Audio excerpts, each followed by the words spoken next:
background is manufacturing and operations, and the conversation's been pretty impressive yesterday and today, very impressive, a little frightening at times.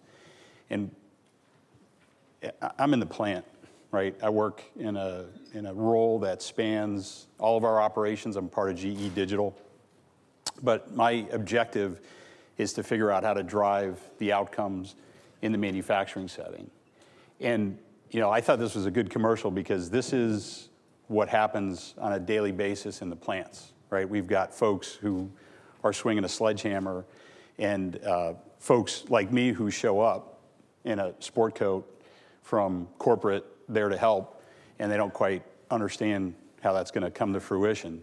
And when you add to it the fact that at the corporate level, in an IT role, I heard some numbers, I forget who they were from, but they talked about business systems kind of cycling on a 18-month basis. And in the plant, anybody have a guess what the cycle is? 18 years, something like that, right? So if you consider that and you think, I shouldn't ask who here has a tablet or a smartphone.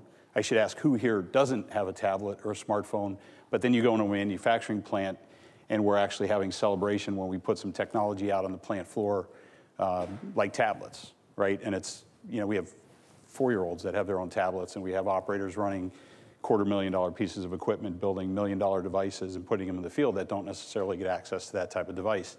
So the things I want to talk about, and it goes back, there's like this interesting thread running through the questions yesterday about clock speed and the human brain and slowing down the clock speed. So let me ask you, who here comes out of manufacturing, thinks you're pretty comfortable with manufacturing, knows manufacturing at some level? Oh, this is great. So I can make it up and you guys wouldn't know the difference. This is really important because in the space, you can actually go slower and make more. This is not really logical. I worked with one startup, and the CEO said to me, look, every manufacturer in the world, and this is a brilliant guy and very successful in the manufacturing space, but he's not a manufacturing guy. And he said, everybody wants to run their machines as fast as they can, all the time.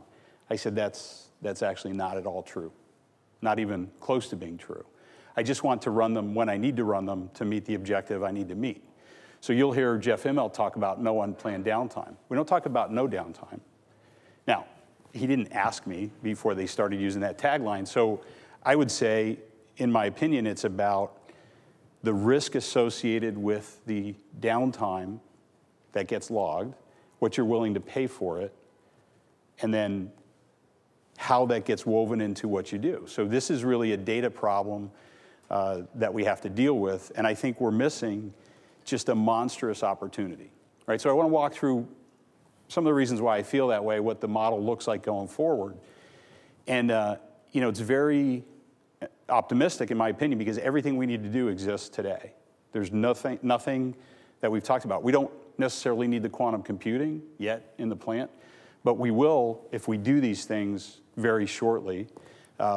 We don't go to the 20-hour work week, but I'll present an argument for maybe why we could and how we might if we had better movement of data. But I think we're all huddled around this, fixing this problem as opposed to optimizing this network of problems that kind of evolve and morph on a regular basis. And that means, and we had this discussion, one of the folks here from Verizon raised a hand yesterday and said, are we solving for perfection as opposed to solving simpler problems and then getting better, right? Kind of course correcting. I don't have to be exactly right down the middle of the lane. If I know that I'm moving to one side, I just move back into the center, right?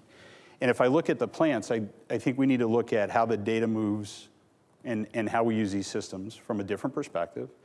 I think we're missing an opportunity to make these, look at plants or operations or lines or machines or cells and make them discoverable, right? And this, if we do it, is going to be really disruptive.